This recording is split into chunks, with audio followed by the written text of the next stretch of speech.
Small business is about courage, risk-taking, independence, and we small business owners are survivors. Everybody has an idea for a business, but how do you take that idea from mind to market? This is the place to learn. Small Business School.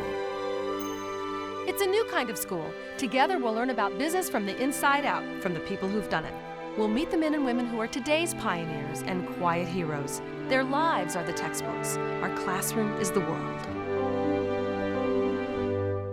Small Business School is made possible by support from the United States Postal Service, delivering the promise to America's 23 million small and growing businesses. There's no wait at the post office in your own office. USPS.com is waiting for you. And by Microsoft. We see you building a new company from an old company. We see a business full of potential. We're inspired to create software that helps you reach it. We've been all over the country meeting small business owners, but this place has to be one of the most beautiful spots in the world. Anyone can escape the hustle bustle of Los Angeles. The getaway is close and inexpensive. For just $36 round trip, you can take the 26-mile ride to Catalina Island. You could rent a bike from Gary Brown, buy souvenirs from Bob Cranton, rent a horse from Bunny Putnam, or splurge and be treated like royalty at the inn run by Marlene McAdam, all small business people. You can make the trip to and from Catalina on Greg Bombard's Catalina Express. Like the others, he's a small business owner serving the thousands of tourists who visit this magical place every year. It's such a getaway compared to the daily grind on the mainland. Yeah. And if you're working all week and you need a break, it's a great place to go do it. We offer over 30 trips a day, and that's just one way going that way. If you counted both legs, it's 60 trips. And that was never been offered before. So that opened the door to some type of service that would enable the people to get back and forth to the island on a more routine basis than the big, slower boats that came and went on prime time applications, but not all day long and not in the wee hours of the morning and the late hours of the evening. The only way we could see to do that was to offer a fast transportation, use smaller numbers of passengers on board, and create that type of service, and use an airline theory as far as the seating on board, the cabin attendants on board that would come to your seat, and then the speed, and use ride control to take care of the speed. You can go fast, but you need to keep the people comfortable while you go fast. So we offered a lot of amenities that nobody else had available. All right, so this is the main salon. And we can eat. We have little trays. Yeah, light snacks on board, cocktails or sodas. And these seats are all designed and built in Norway and imported in. Small snack bar where people can either walk up to it or they can sit back and relax, and the cabin attendant will bring them a cocktail at their seat. So you get your vacation started off in total comfort. That's right. Turbulence. This does the same thing that the new airlines does. Basically fly-by-wire. Fly-by-wire. Oh, God. So That's lingo in the industry. It is fly-by-wire? Oh, absolutely. It's we're running... the ballasting, or... Really, the technologies in these new high-speed ferries are a lot like walking into the cabin of a 737. Okay, So see now, here's some of the technology I was talking about. Okay. The wheel that steers the boat. Well, instead of having the captain sit there and have to bend over and have to worry about steering from here, he can sit back in the seat, All right. put his hand on this lever, Oh, and it's you like can a drive joystick. from right there. It is a joystick. This is your pilot control, so that you've got you can set your autopilot to whatever your course is supposed to be. That's So you next to can't just say, "Take me to Catalina"? You can say that, but if you have to go around something, it won't know to do that.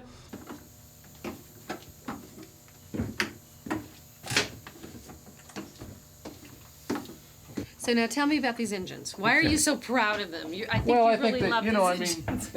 I do. I think this is a big piece of the whole puzzle, is being able to come up with the horsepower and the systems to be able to move this boat through the water at the speeds we want to do.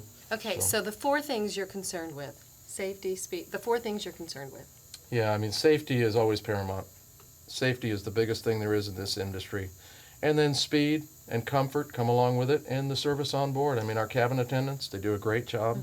Well, just And the whole the service deckhand. process. Buying your Absolutely. ticket. I know your 800 number's great. The people are friendly. They gave me great information. They asked me a lot of questions to help me make my decision about which boat I should take. I thought that was excellent.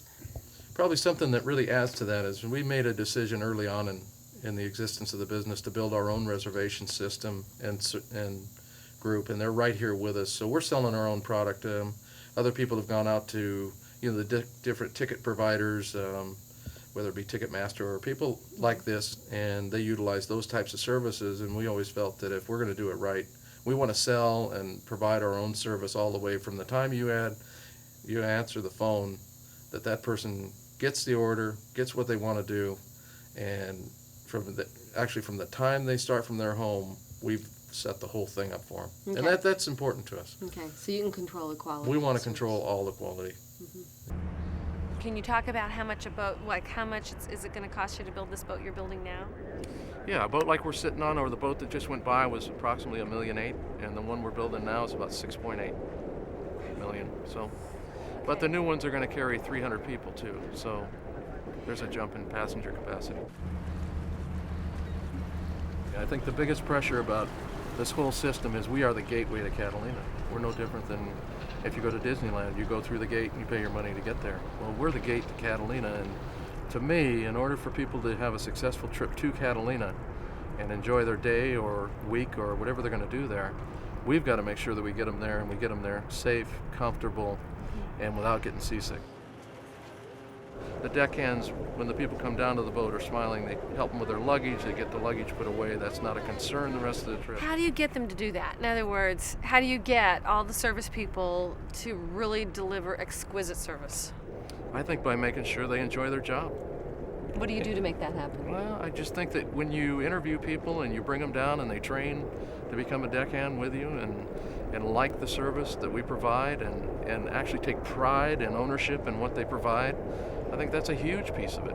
And Do you have they- some little reward mechanisms? I'm not talking about necessarily about money, but like gold stars if they get good reports back from customers, or do you have any little tips or tricks that you use to keep people excited? Well, I'd like to think that, the people really do enjoy their job, and what they want to do is get out there and go from being a deckhand into being a captain with us, and that's how this company's built. This company, I don't believe, has ever had to go out and hire captains. It's always built from the bottom up. What jazzes you then? What thrills your soul? What makes you happy to get up in the morning? I'd say the new technologies that are available to us, and how can we use them in our business? I mean, that's the exciting part. What can we do? Who's got the newest engine package out? What's going to let us go faster? What kind of ride control systems can we change to that is going to keep the comfort level above and beyond what the expectation is? And I think those are, that's more fun than anything. Okay. The design and the build and everything else, and then seeing the smile on the people's faces, what we all fight for. I mean, a happy customer comes back.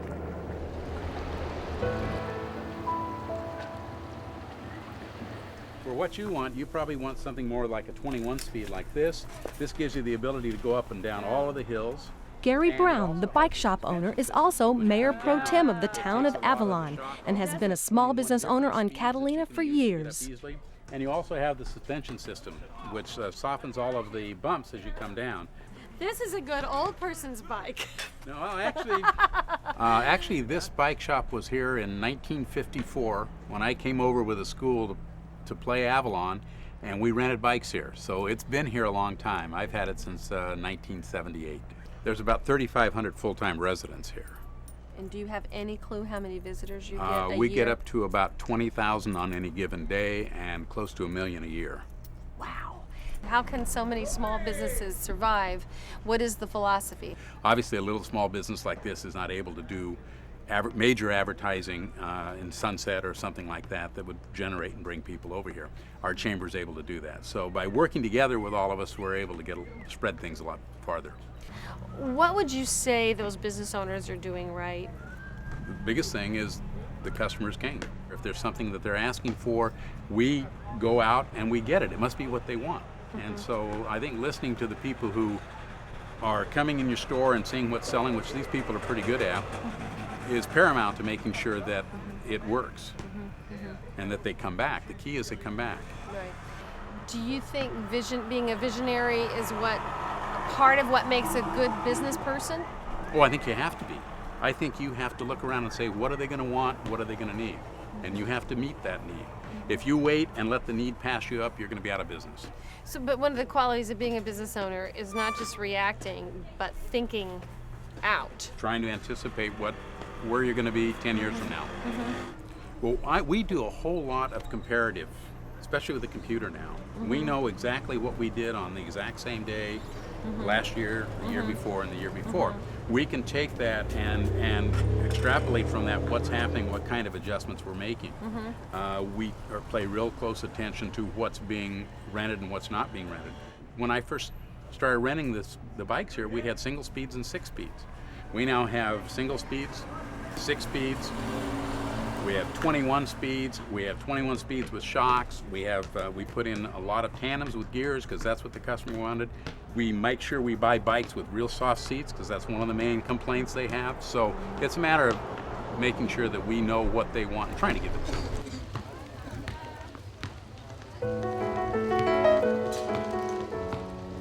Shopping is a major pastime on Catalina. Bob Cranton's family owns Catalina by the Sea. My store is a souvenir store. Yeah. It's gift and souvenirs, but most people can walk in the store here and with $100 take home items for everybody in the Gifts family. for everybody. When you come over to Catalina Island, you usually do it one time. A lot of people do it that way, but when they come in the store, you don't have an option for most of these retailers to get your customer repeat business. But I'll see people come in 3 or 4 times in the same day and buy something every time in my store. I've got a good mix of items for everybody, from young people to grandparents who are buying for their grandchildren. They shop around, they do come back in my store quite Well, I was going to say, you must have a good selection because, again, you come right off the boat, you walk right here, and I would walk in and go, oh, I like that, but I don't know what else is here, so I'm going to come back if it is the thing I want. Yeah, most people are shoppers. So the product mix must be hitting the nail on the head. I think so. The adventuresome who really want to see the entire island rent a horse from Bunny Putman. Okay, there you go. Can I have the rest? All right. Now she's your best friend. All right. It's a difficult business. You're not going to make any money in this business. So why do you do it? I don't know. I like being outside. I like the horses and I love the people. Do you like being your own boss? Do you like the fact that you decide what you're going to do all day, every day? Well, I don't really always do that. The team tells me what I'm doing. Oh, your employees tell you what to do. Oh, absolutely. Okay, let's talk about that. That's a philosophy you've established, I'm sure. Absolutely. Okay. How did There that are certain daily chores that we all do. We all work together with whatever our needs are. It's more of a family type thing. Somebody needs a day off, they go.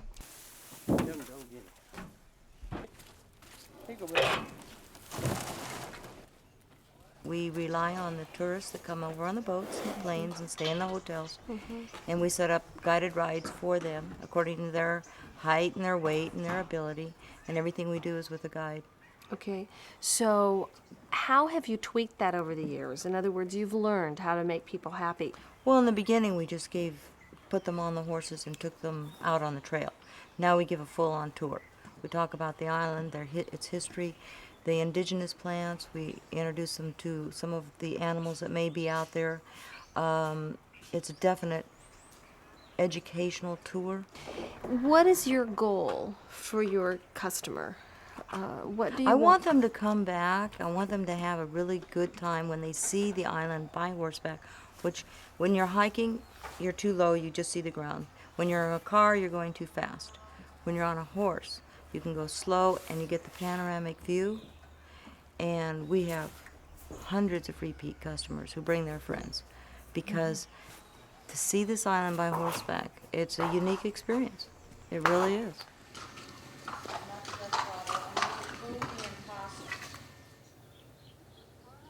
In 1919, William Wrigley, as in chewing gum, built a summer home for his wife Ada overlooking Avalon Bay. Today, it is the Inn on Mount Ada, operated by Marlene McAdam and Susie Griffin. I talked with Marlene. So tell me how you and Susie got started. Susie and I were Girl Scout leaders together, and I knew how she worked because we were volunteers. We worked with children, and when this opportunity came up, we decided this would be a good partnership. So how did you happen onto this location? And happened on just what happened. My brother was on an advisory board with the University of Southern California, who owns the building. And he called me one day and said, gee, they're looking for someone to take over this house to make it a profitable situation. And we started looking at the house and deciding, you know, what can we do with it? And we thought inn would be a good use of the building, and the views are incredible, so it was a natural. Again, people watch this and they want to understand how our business is built. You didn't have a lot of money at the beginning, I assume. That's exactly right. Was almost none. Okay. We were highly undercapitalized. Most of the work was done by Susie and myself on a daily basis. We were here each morning at 6 o'clock to do breakfast and stayed through 11 o'clock at night to turn down beds, and did the office work, the phone work, a lot of the housekeeping work. We did everything. And as time came by and we had more guests, then we could afford to hire more help. So we started with the things we hated the most and relieved ourselves of those and on to more enjoyable things. So you started with getting rid of the toilets. Actually, that's still one of the things I enjoy the most. Really? No. I clean the toilets in my house. You know, It can be fun. It's a Gandhi thing, you know? Yesterday I was still working on fireplaces. So, you know, things you have to know how to do something in order to tell somebody else how to do it, or to know how much time it should take them to do that same task. Sure. So if you have that background, you can make sure that you say, gee, you know, let's hurry this up a little bit, or take your time with that. So Let's talk though about that burnout rate, the other innkeepers. You said there's a statistic about innkeepers' longevity in the business. Right. About 7 years is as much as they can take. That's one of the good things about having a partner. We now work pretty much a week on and a week off. And that gives you time away from the inn to pursue other interests, to have another life beyond being here. And when you're here that entire week. And we have rules, but none of them are rules that can't be changed, broken, changed around to accommodate our guests. And we really do change the rules a lot. This is the basic, what the room rate is, what time you check in, but all of those things are very negotiable. The room rate's not negotiable. It has been. If it's Wednesday and we have a room on Friday, it's very negotiable. If it's Wednesday and if it's raining, there is the price goes an down. empty room is not like a loaf of bread. You can't make anything out of an empty room. Old bread, you can make bread pudding out of. An empty room is empty. It adds nothing to the business. So we try to fill up every room every night. And if we have to make a deal to do that, great. Let's fill it up. Let's make a deal. Absolutely. Okay, you have 6 rooms. We have 6 rooms. And you are 91% occupied.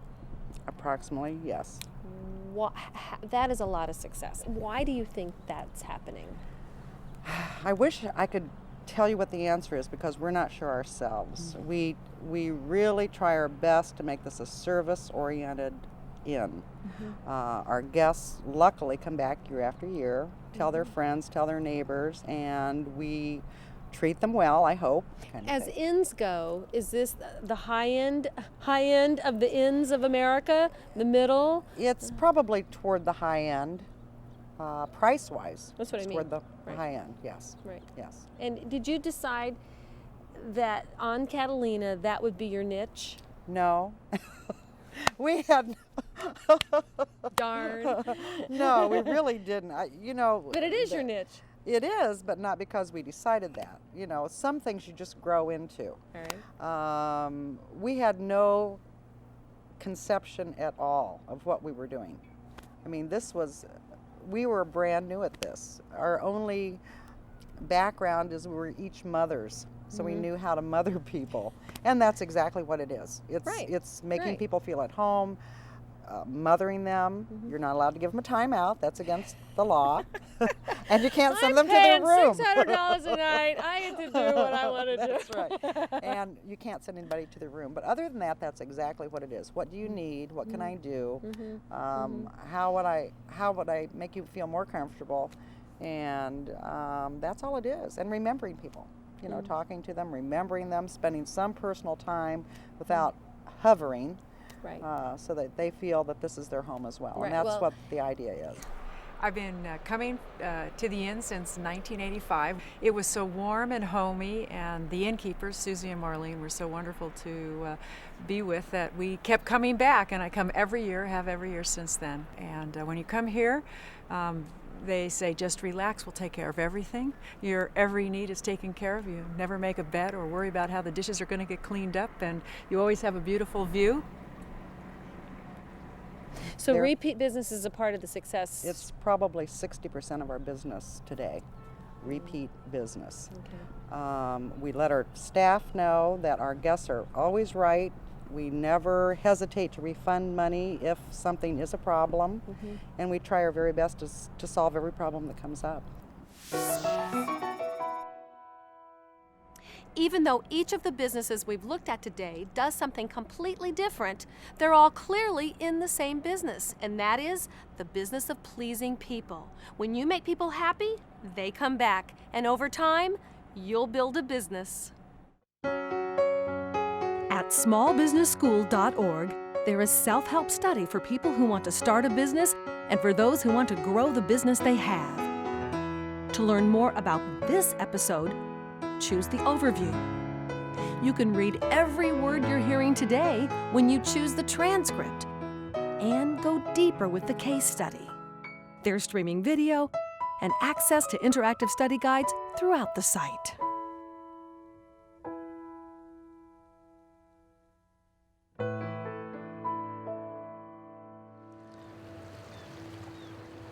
All of the small business owners we met here are members of National Federation of Independent Business. Kai Griffin works for them to lobby local, state, and federal governments on behalf of small business owners. What our goal is to actually give a small business owner like Gary here the same kind of muscle as Disney would if they were standing there and trying to send their lobbyists in. If Gary picked up the phone and called the city manager over in Los Angeles, Gary would probably get sent down to talk with an assistant city attorney. In reality, if Disney called, they get an immediate appointment. Now, I don't think Disney should get that immediate appointment unless Gary gets that same type of service. NFIB is a member organization. They're our bosses. So Gary, how long have you been a member of NFIB? I've been a member of NFIB about 12 years now. Okay. Have you felt anything? Are you glad you're doing this? Do you feel like they're doing what he says they're doing? Oh, I think it's extremely important because there's no way that we are, as a small business, can be aware of all of the things that are going down in the state and the federal area. And the thing that they've done for us is they've been able to keep us informed. So that at least I feel that my small little voice is being heard. Advice you would give a small business owner in growing their business. If someone's watching this and they've been in their business, not necessarily an inn, but some sort of retail operation where they're dealing with customers 7 days a week, 24 hours a day almost, and they've been doing it 5 years, what would you say to them? You need to take a day off. You know, this is not your whole life. This should be part of your life. And you definitely have to oversee that, but hire good people that you trust. You know, I think you're more powerful if you let go. You know, it means you've chosen the right people for the job. And the more power you give them, the better off you are. You know, they make good decisions if they know they're responsible for a decision. Again, you had grandfather, father in business for themselves. If someone came to you, one of your employees, and said, I want to start a business, but it's not to compete or anything. I just want to do my thing. What words of wisdom would you give them? What would you tell them as they step out? Yeah, I would have to say, you know, again, the water's been my life. So for me to play on the water like we do or enjoy the business we do on the water, you'd have to ask that person, where are you coming from? What do you do? What do you enjoy? And can you make that a business? Because if your heart's in it, you'll probably succeed. As long as you stick with it and grow it. Yeah. I mean, that's the biggest piece is what do you like to do? If you aren't doing what you like to do, you ought to quit.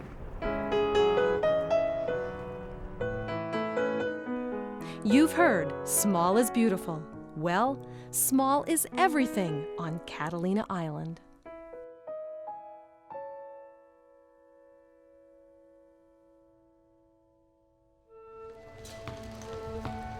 It's obvious. The business owners on Catalina Island have a beautiful location, but it's service that keeps people coming back.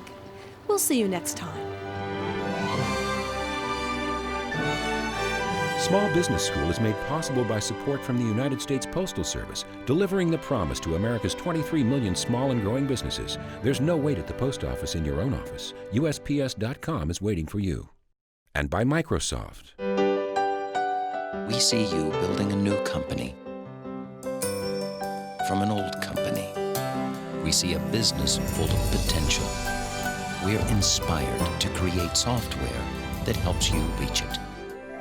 If you want to learn more about starting, running, and growing a business, come to our website, smallbusinessschool.org. There's streaming video and interactive study guides.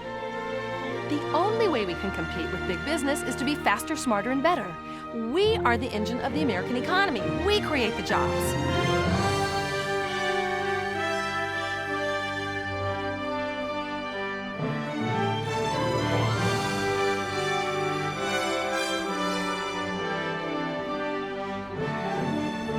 Small business is about big commitment. It's about sacrifice and struggle. But we do it because we say, if I don't do this, my life won't be complete.